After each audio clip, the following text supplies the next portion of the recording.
Hello everyone, मैं मेहताब आलम Phoenix English academy में आप लोगों का वेलकम और स्वागत करता हूं। आज हम बात करने वाले हैं इंग्लिश के ग्रामर की, और इंग्लिश के ग्रामर के जितने भी टॉपिक्स हैं जीरो टू आखिर तक उसको हम कवर करने की कोशिश करेंगे। डे बाय डे एक एक लेक्चर में ईजीएस्ट वे से हम बिल्कुल जो डिफिकल्ट टॉपिक है उस पे हम चलेंगे। इससे पहले मैंने आपको ये बताया था कि इंग्लिश में जो प्रोनाउंसिएशन है उसकी क्या इम्पोर्टेंस है और क्या गलतियां थी, क्या खामियां थी, और उसको मैंने बहुत शॉर्ट लेक्चर्स में मैंने कंप्लीट कर रखा है। अब जो अगली सीरीज मैं शुरू करने जा रहा हूँ वो है इंग्लिश के ग्रामर के। इंग्लिश का जो व्याकरण है उसके बारे में हम बात करेंगे। आपने ये जरूर सुना होगा, आपको ये बात जरूर आई होगी आपके कानों तक कि इंग्लिश का ग्रामर अगर हम नहीं जानते हैं तो उसको समझना, उसको बोलना, उसको जानना हमारे लिए बहुत दुश्वारी होती है। बहुत सी समस्याओं का हमें सामना करना पड़ता है। ग्रामर को सीखना हमारे लिए बहुत जरूरी है, बहुत इम्पोर्टेंट है।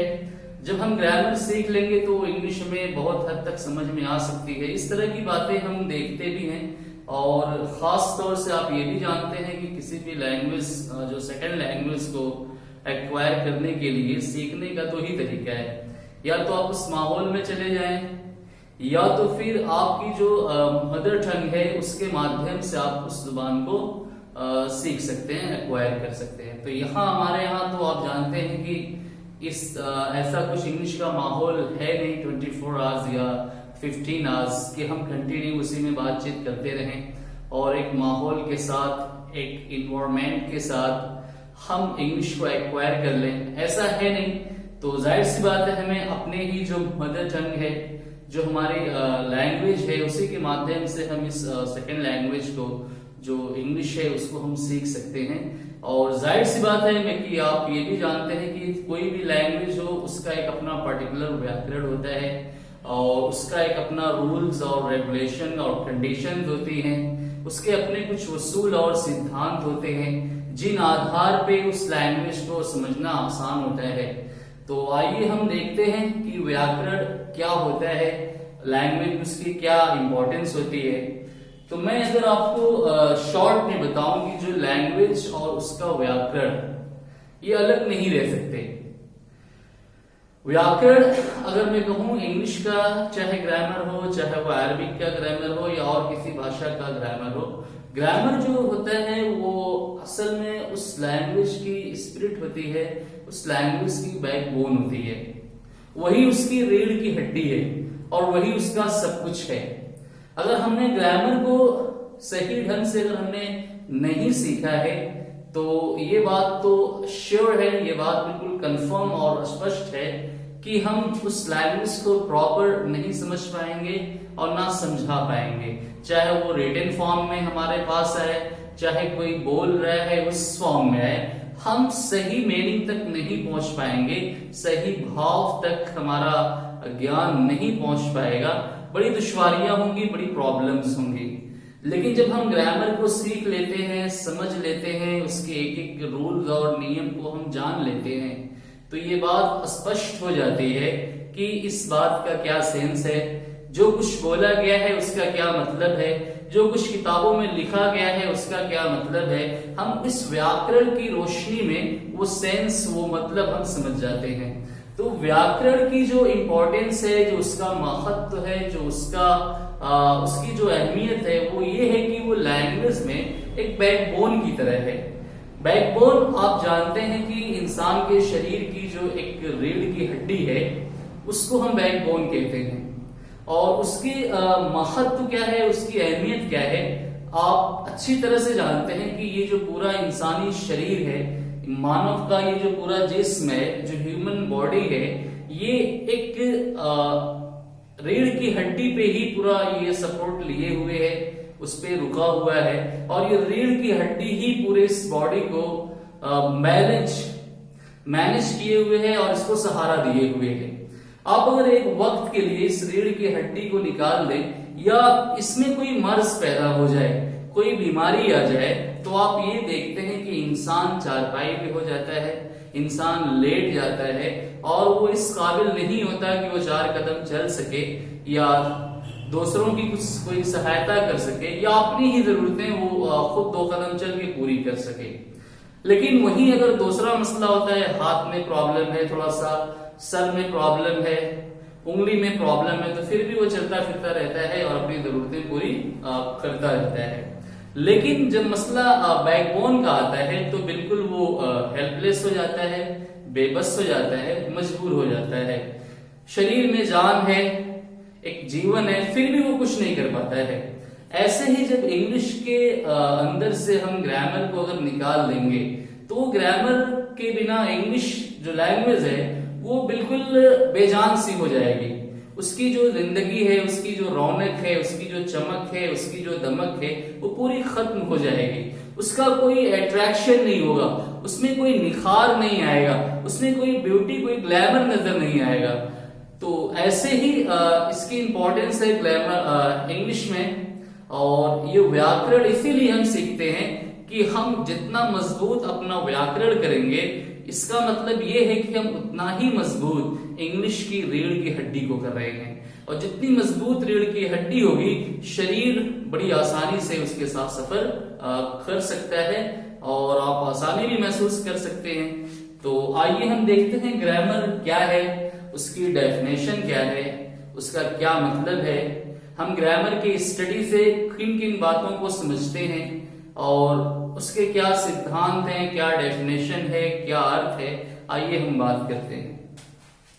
सबसे पहले आप जानते हैं कि इंग्लिश एक लैंग्वेज है और हर लैंग्वेज का एक अपना ग्रामर है। आप ग्रामर को हिंदी में जानते हैं कि व्याकरण कहते हैं। डेफिनेशन से थोड़ा सा हम बात समझने की कोशिश करते हैं कि डेफिनेशन क्या है व्याकरण की, क्या है आपके इस व्याकरण की डेफिनेशन क्या है, ग्रामर की डेफिनेशन क्या है। आइए इसकी डेफिनेशन से हम समझने की कोशिश करते हैं। वैसे तो मैं आपको बता दूं, बहुत सारी डेफिनेशन आपको मिल जाएंगी। व्याकरण आप डालेंगे या तो आप गूगल पे सर्च करेंगे ग्रामर लिख के, तो बहुत सारी डेफिनेशन आपको स्कॉलर्स के, लिंग्विस्टिक के जो मास्टर हैं उनकी। लेकिन जो कंक्लूजन है कि ग्रामर किस टॉपिक पे बात करता है, वो किस चीज पे अध्ययन करने की बात करता है, वो ये है कि डेफिनेशन आप अगर देखें, definition the rules of a language. आप सिर्फ यहां तक लेंगे, पूरी डेफिनेशन बाद में भी देखते हैं। The rules of a language, of a language, यहां पे इशारा किया है कि किसी भी भाषा का जो रूल्स होता है, यानी ग्रामर क्या है, ग्रामर वो है कि किसी भी जुबान के जो नियमों और उसके रूल्स और रेगुलेशन के बारे में बताए। सिंपली आप यहां से देख रहे हैं कि the rules of a language. A language का मतलब यहां पे इंग्लिश लैंग्वेज नहीं है। यहां पे जो डेफिनेशन है ग्रामर की, कोई भी लैंग्वेज हो, उसके जो नियम हैं, उसके जो रूल्स हैं, उसके जो वसूल हैं, उसके जो सिद्धांत हैं, उन सिद्धांत की स्टडी करना और उसका एक प्रॉपर इस्तेमाल करना, एक सिस्टम से उसको फॉलो करना, ये चीज हमें कहां से मिलती है? जो उसका व्याकरण होता है, जो उसका ग्रामर होता है। क्या होता है और आगे? For joining words, for joining words, words को जोड़ने के लिए, टुगेदर, एक साथ, इन सेंटेंसेस, सेंटेंसेस के अंदर, वाक्यों के अंदर। तो आप कह सकते हैं कि जो व्याकरण है, जो आपका ग्रामर है, वो भाषा के नियमों के स्टडी का नाम है, जो हमें ये सिखाता है कि शब्दों को सेंटेंस के अंदर, वाक्य के अंदर हम किस तरह जोड़ें। पता ये चला कि जो एक एक वर्ड्स होते हैं, इनका एक अपना स्थान होता है, इनकी एक अपनी जगह होती है पार्टिकुलर। आप अपने हिंदी की बातों को इंग्लिश में अगर कन्वर्ट करना चाहते हैं तो हम जैसे चाहे वैसे कन्वर्ट नहीं कर सकते। ये एक लैंग्वेज के रूल्स होते हैं, उसूल होते हैं, उनको टुगेदर ज्वाइनिंग अगर आपको करना है तो आप किस तरह करेंगे सेंटेंसेस में, इन्हीं सब नियमों की जो स्टडी होती है वो हम कहां से पाते हैं, ग्रामर से पाते हैं। सपोज करिए मैं अभी एक फर्ज करिए जैसे एक एग्जाम्पल है, मान लीजिए राहुल को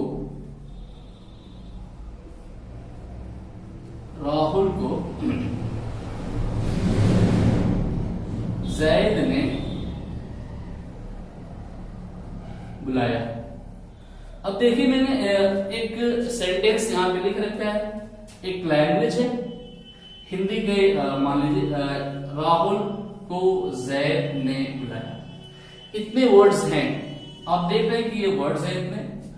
अब इसको हमें इंग्लिश में सेकंड लैंग्वेज में इसको लेके जाना है, तो सेकंड लैंग्वेज में लेके जाने के लिए ये उसूल नहीं है कि आप पहले यहाँ पे राहुल को लिखें, फिर यहाँ पे आप को लिखें, फिर यहाँ पे आप जैद लिखें तीसरे नंबर पे, फिर यहाँ पे ने की इंग्लिश लिखें चौथे नंबर पे, और पांचवें पे आप लिखें बुलाया के।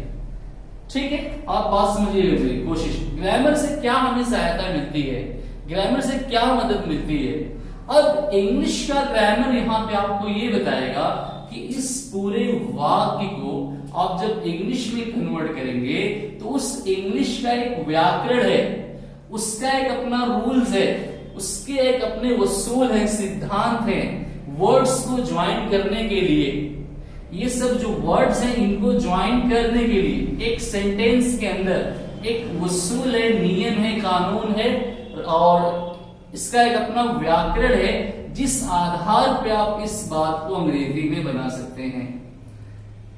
तो इन्हीं का नाम कि अब इनमें से कौन सा वर्ड हम इंग्लिश में पहले लिखेंगे, उसके बाद हम कौन सा वर्ड लिखेंगे, उसके बाद हम कौन सा वर्ड लिखेंगे, इन्हीं सब नियमों के स्टडी का जो प्रोसेस होता है, जो एक वे होता है स्टडी को समझने के लिए, उसी को हम कहते हैं ग्रामर।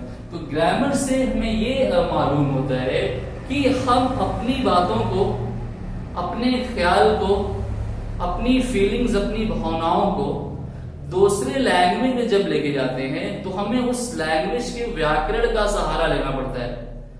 हर जुबान के अपने एक अलग अलग उसूल होते हैं। अब हिंदी में हमने लिख दिया राहुल को जैद ने बुलाया, अब इंग्लिश में तो ऐसे तो होगा नहीं, बिल्कुल आप जानते ही हैं राहुल को जैद ने बुलाया। इंग्लिश का एक अपना उसूल है, एक पैटर्न है कि इंग्लिश में जो कुछ बातें चलती हैं वो SV के पैटर्न पे चलती हैं। हमेशा पहले सब्जेक्ट लिखा जाता है, दूसरे नंबर पे वर्ब लिखा जाता है, और तीसरे नंबर पे ऑब्जेक्ट लिखा जाता है। ये चीज कहां से पता चली? इंग्लिश के ग्रामर से, कि आप जो कुछ भी बोल रहे हैं या जो कुछ आप किताबों में लिखा हुआ देख रहे हैं उसका एक सीक्वेंस है, उस वर्ड्स के ज्वाइनिंग का एक तरीका है, एक नियम है। वो नियम क्या है? SVO पैटर्न पे है। अब आप इसको बनाएंगे SVO, तो फर्स्ट ऑफ ऑल आप जानते हैं कि हमें S मीन्स होता है जो एक शॉर्ट फॉर्म है सब्जेक्ट, और V का मतलब जो शॉर्ट है किस चीज का? वर्ब का, O ऑब्जेक्ट का। इन तीनों के बारे में हमें मालूम हो और सेंटेंस के अंदर से इन तीनों को हम फाइंड आउट कर लें।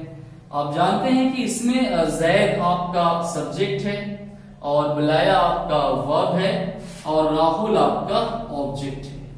अब इंग्लिश में जब हम बनाएंगे तो इस वसूल को, इस रूल को हम इंप्लीमेंट करेंगे, अप्लाई करेंगे, क्योंकि ये इंग्लिश का ग्रामर हमें सिखाता है कि पहले इंग्लिश में S लिखा जाता है। तो अब S हम पहले लिखेंगे जैद। अब देखिए जैद हमने पहले लिख दिया S सब्जेक्ट। चूंकि हमारी जुबान में ऐसा नहीं, हमने राहुल को पहले लिखा। आप चाहें तो ये भी लिख सकते थे जैद ने राहुल को बुलाया, लेकिन मैं बस समझाने के लिए कि शब्दों का बिखराव है, लेकिन इंग्लिश में जब उसको आप एक सेंटेंस फ्रेम करेंगे तो उसका पैटर्न कैसे होगा, उसका नियम क्या है, देखिए S। उसके बाद दूसरा वर्ड आप क्या लिखेंगे? V क्या है? बुलाया। जैद कॉल्ड, जैद कॉल्ड, ये आपका V हो गया। तीसरे नंबर पे आपको ऑब्जेक्ट लिखना है Rahul, called Rahul, full stop आप लगाएं, तीसरे पे ऑब्जेक्ट हो गया। अब देखिए S प्लस SVO, ये एक अलग टॉपिक है, मैं इस पे बात करूंगा काफी डिटेल से।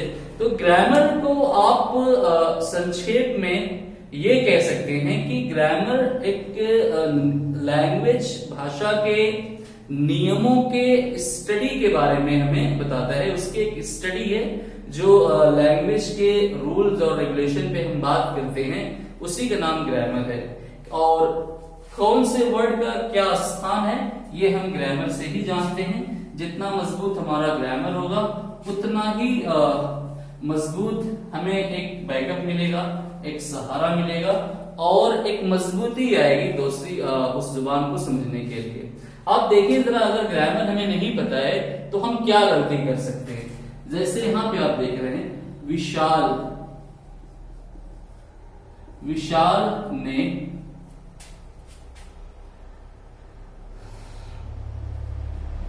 राम को पढ़ाया। विशाल ने राम को पढ़ाया, विशाल ने राम को पढ़ाया।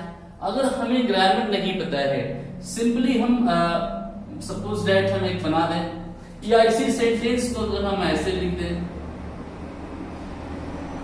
राम को विशाल ने पढ़ाया।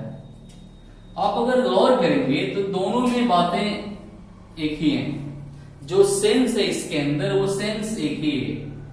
अब इसको इंग्लिश में कन्वर्ट करने के लिए इंग्लिश का व्याकरण बताएगा कि इसमें इसमें इसमें ये जो शब्द हैं अलग अलग, इन शब्दों में से, इन रूल्स में से जब आप वर्ड्स को ज्वाइन करेंगे सेंटेंस के अंदर तो पहले आप कौन सा वर्ड लाएंगे, कहां से आप बात को शुरू करेंगे, कौन सा रूल यहाँ पे अप्लाई होगा, वो क्या रूल्स हैं, इस इंग्लिश लैंग्वेज के रूल्स क्या हैं।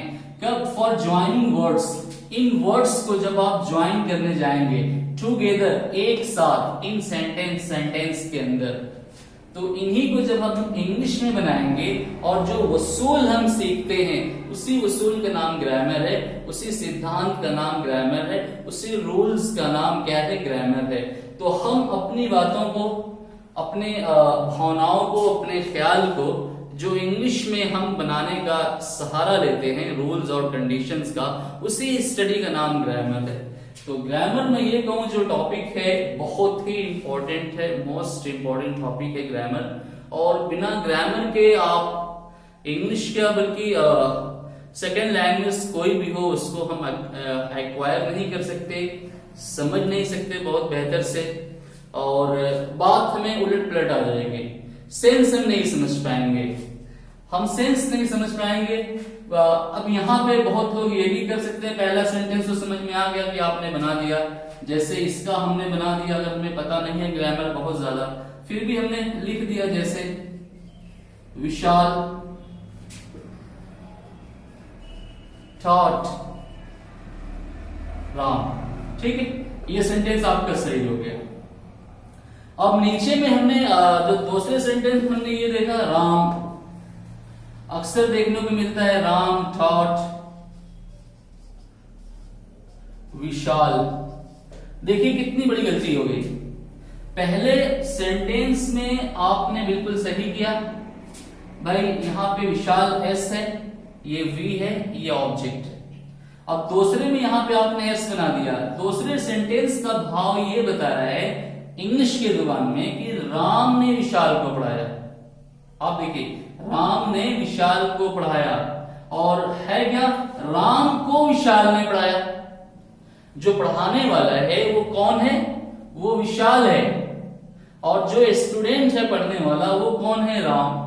लेकिन ग्रामर अगर हमें नहीं पता है, व्याकरण हमें नहीं पता है, तो हम क्या गलती कर बैठते हैं कि जो पढ़ाने वाला है उसको हमने पढ़ने वाला बना दिया, और जो पढ़ने वाला है उसको हमने पढ़ाने वाला बना दिया। तो यहां पे वही हो गया कि राम ने विशाल को पढ़ाया, और आप लिखना ये चाह रहे थे कि विशाल ने राम को पढ़ाया। तो ये एक बहुत बड़ी गलती हो जाती है।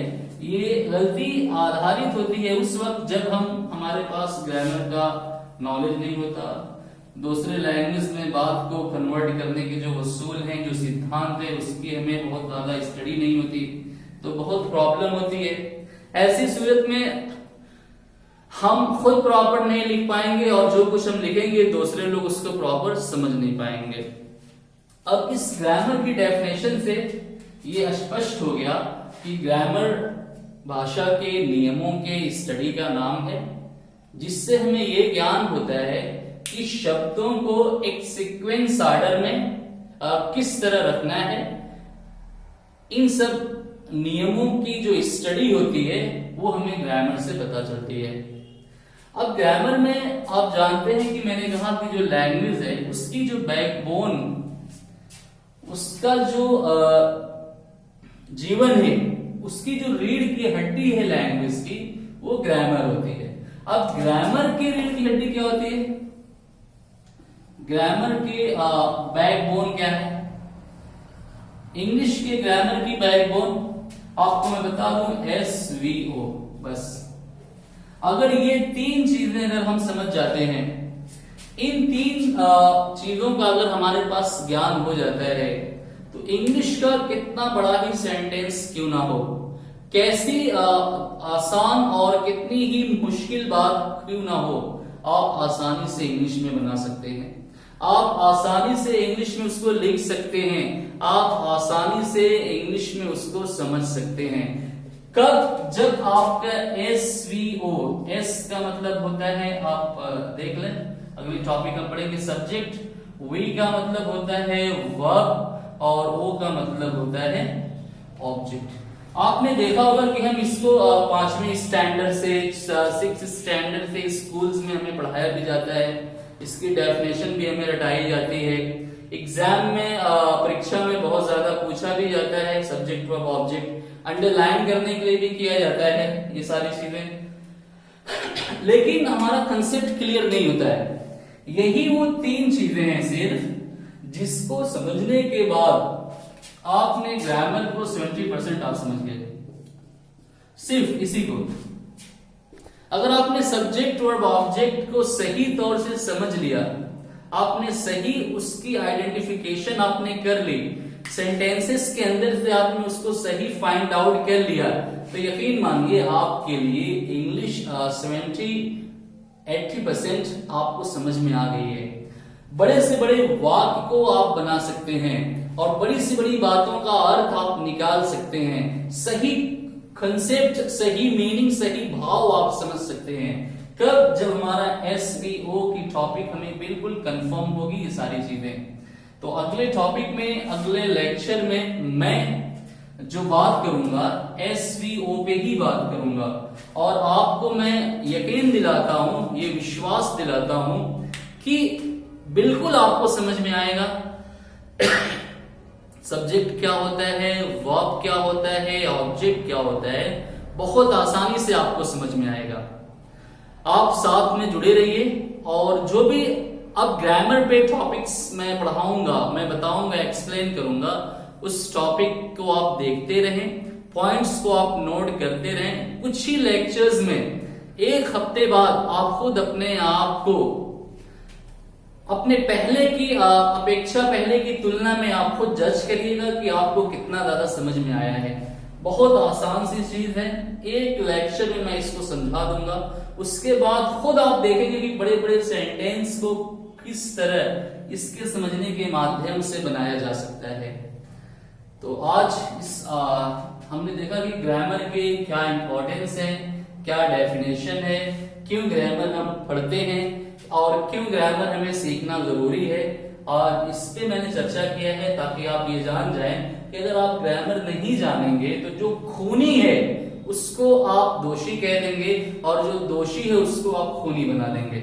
इतना फर्क होता है। जिसने पढ़ाया है उसको आप विद्यार्थी बना देंगे, और जो विद्यार्थी है उसको आप अध्यापक बना देंगे।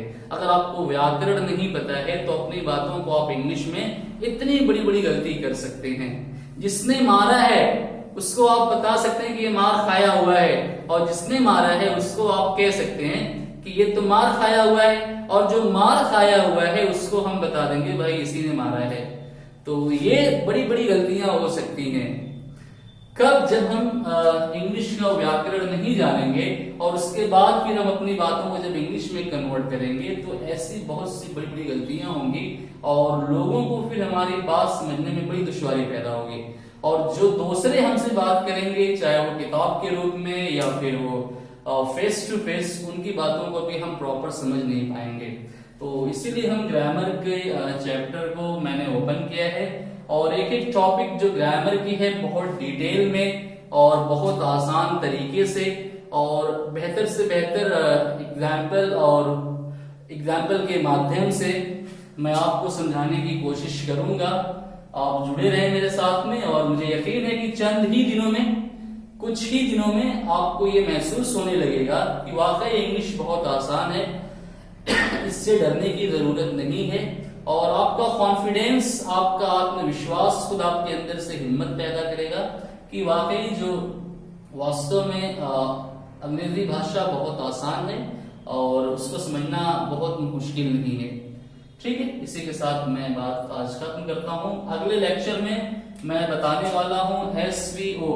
ये SVO एक बार आप फिर सुन ले, ये जो ग्रामर है ये इसकी रीढ़ की हड्डी है, यानी ये लैंग्वेज की रीढ़ की हड्डी ग्रामर है कि बिना ग्रामर के आप लैंग्वेज को नहीं हासिल कर सकते अगर आप मास्टर बनना चाहते हैं। और ग्रामर आप अगर पूरा सीखना चाहते हैं तो उसके लिए SVO का ज्ञान और नॉलेज डीप होना बहुत जरूरी है, क्योंकि ये रीढ़ की हड्डी है किसकी? ग्रामर की। तो ग्रामर की रीढ़ की हड्डी क्या है? SVO। तो हम अगले वीडियो में इस टॉपिक पे बात करेंगे और बहुत सरल, बहुत आसान ढंग से, ताकि आप समझ सकें और फायदा उठा सकें। ठीक है, थैंक यू सो मच।